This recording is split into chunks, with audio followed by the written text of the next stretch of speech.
अस्सलाम वालेकुम दोस्तों, आप देख रहे हैं क्रिएटिव मास्टर और आज हम बात करने वाले हैं ब्लेंड टूल के बारे में। तो इसके लिए पहले हम यहाँ पे कुछ शेप्स बनाते हैं, एक ये और दूसरी ये वाली। अब यहाँ पे हम क्या करना चाहते हैं, ब्लेंड यूज़ करना चाहते हैं। उसके लिए पहले मैं इन दोनों शेप्स को सिलेक्ट करके यहाँ से पहले तो इनमें ग्रेडियंट फिल करूँगा। यहाँ पे ये देखें, मैं ग्रेडियंट ऑप्शन में जाता हूँ, ग्रेडियंट्स कोई भी कर लें यहाँ से। ये ग्रेडियंट फिल हो गया। अब हम अगर यहाँ पे ब्लेंड टूल पे डबल क्लिक करते हैं तो हमारे पास ये कुछ इस तरह का ऑप्शन आएगा। इस पे मैं अगर स्पेसिफाइड डिस्टेंस पे ओके करके इसको वापस सेलेक्ट करके यहाँ पे क्लिक करता हूँ, ये देखें इस तरह से ये कुछ शेप बन जाएगी, ये ब्लेंड अप्लाई हो जाएगा। ये होता है ब्लेंड का यूज़ करना किसी भी स्पेसिफिक शेप्स के ऊपर या पैथ के ऊपर। अगर आप इसको ब्लेंड को अप्लाई करना चाहते हो तो इस तरह से अप्लाई कर सकते हैं।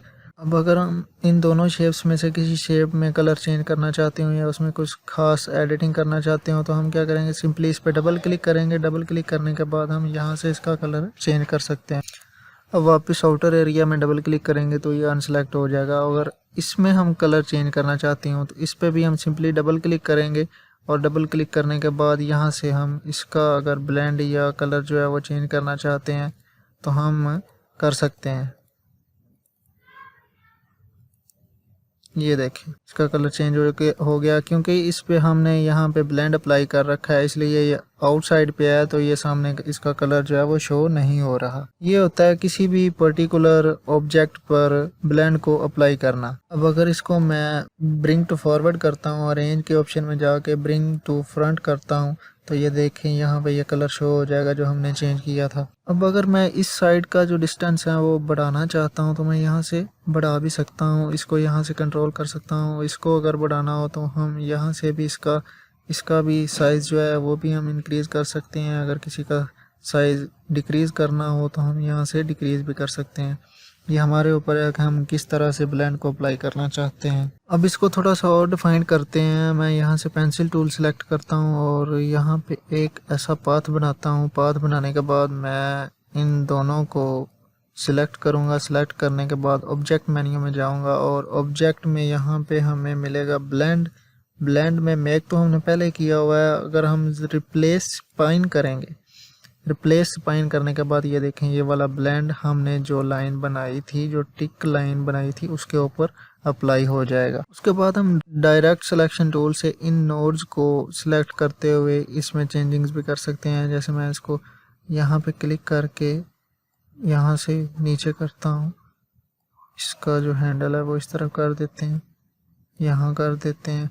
जिस तरफ भी मैं अपने जो ब्लेंडिंग ऑप्शन है उनको मैं मूव करना चाहता हूँ, ड्राइव करना चाहता हूँ, मैं यहाँ से कर सकता हूँ जी। तो अब देखते हैं कि हम अगर किसी पाथ पर हम अगर ब्लेंड अप्लाई करना चाहते हो तो पाथ पर कैसे ब्लेंड अप्लाई करेंगे।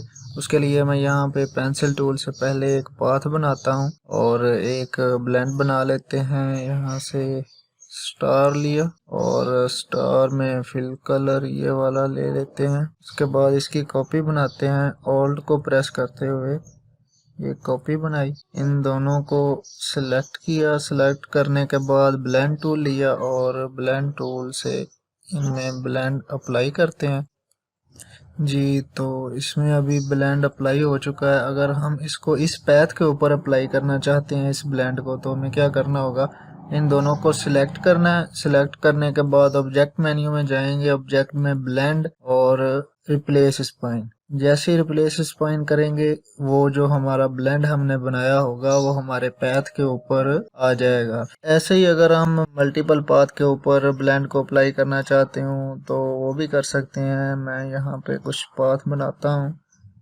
एक ये बना लिया, एक ये वाला, एक ये बना लेते हैं। अब इसके लिए ब्लेंड बनाते हैं, इलिप्स लूँगा मैं और इसमें फिल कलर ये वाला और इसकी एक कॉपी बनाते हैं। ऑल्ट को प्रेस करते हुए कॉपी बनाई। अब इन दोनों को सिलेक्ट कर लिया। सिलेक्ट करने के बाद इसमें हम जाएंगे ब्लेंड ऑप्शन में और डबल क्लिक अगर करेंगे तो यहाँ पे स्टेप्स हैं वो हम डिफाइन कर सकते। स्पेसिफाइड स्टेप्स जो हैं वो हम 200 की बजाय यहाँ पे 300 कर लेते हैं। ओके किया। ओके करने के बाद यहाँ पे क्लिक करूँगा जी। तो अभी ये ब्लेंड जो है वो बन चुका है। अब इसको मैं कॉपी इसकी कर लेता हूँ, 4 कॉपीज कर लेता हूँ क्योंकि हमारे पास 4 पाथ हैं। और इनको ज़रा साइड पे रखते हैं और यहाँ से मैं इसको सिलेक्ट करूँगा और इसको सिलेक्ट करने के बाद शिफ्ट को प्रेस करते हुए इस पाथ को सिलेक्ट करूँगा। अब ये दोनों सिलेक्ट हो गए हैं तो हम जाएंगे ऑब्जेक्ट मेन्यू में और ब्लेंड रिप्लेस स्पाइन, तो ये इस पाथ पर अप्लाई हो जाएगा। इसी तरह जो बाकी ऑब्जेक्ट होंगे हमारे उनको भी हम सिलेक्ट करके शिफ्ट प्रेस करके दो पाथ जो होंगे उनको सिलेक्ट करेंगे। इसको सिलेक्ट किया और इसको सिलेक्ट करने के बाद ऑब्जेक्ट मेन्यू में वही सेम पैटर्न ब्लेंड और रिप्लेस स्पाइन, तो ये इस पाथ के ऊपर अप्लाई हो जाएगा। इसके बाद इसको ये जो 2 बाकी रहते हैं इनको भी कर लेते हैं।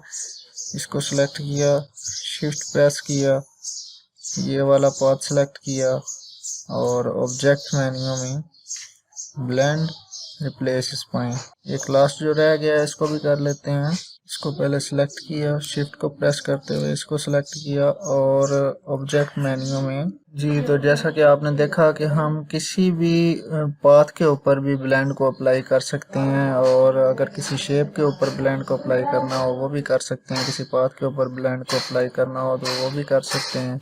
अब अगर हम इनमें चेंजिंग्स करना चाहते हो तो यहाँ पे जैसे डायरेक्ट सिलेक्शन टूल को मैं सिलेक्ट करूँगा तो ये जो इसके एंकर नोड होंगे ये हमें नज़र आएंगे। यहाँ से हम चेंजिंग कर सकते हैं, जिस तरह की हम शेप बनाना चाहते हैं यहाँ से भी चेंज करके बना सकते हैं। अब अगर इसमें हम देखें तो 2 चीज़ें और हमें मिलेंगी। एक तो ये हो गया ना स्पेसिफाइड स्टेप्स के, जितने हम इसमें स्टेप जो हैं वो डिफाइन करेंगे उतने इसमें स्टेप जो ब्लेंड में होंगे वो अप्लाई होंगे। इसके अलावा हमें मिलता है स्मूथ कलर। अगर मैं स्मूथ कलर पे सिलेक्ट करता हूँ तो ये देखें इस तरह की कुछ शेप बनेगी। और इसके अलावा अगर हम स्पेसिफाइड डिस्टेंस पे क्लिक करते हैं तो डिस्टेंस जो होगा वो यहाँ पे हम डिफाइन कर सकते हैं और इसको चेंज कर सकते हैं। मैं इसको 10 करता हूँ और ओके करते हैं तो ये देखें यहाँ पे ये जो डिस्टेंस है हमारे ऑब्जेक्ट्स का वो थोड़ा सा बढ़ गया जी। तो आज हमने जाना ब्लेंड बनाना और ब्लेंड बनाने के बाद ब्लेंड को किसी शेप पे अप्लाई करना या किसी भी पाथ पर अप्लाई करना। तो अगर वीडियो अच्छी लगे तो लाइक करें, शेयर करें और चैनल को ज़रूर सब्सक्राइब करें। मिलते हैं इंशाल्लाह अगली वीडियो में अगले टूल के साथ। तब तक के लिए अल्लाह हाफ़िज़।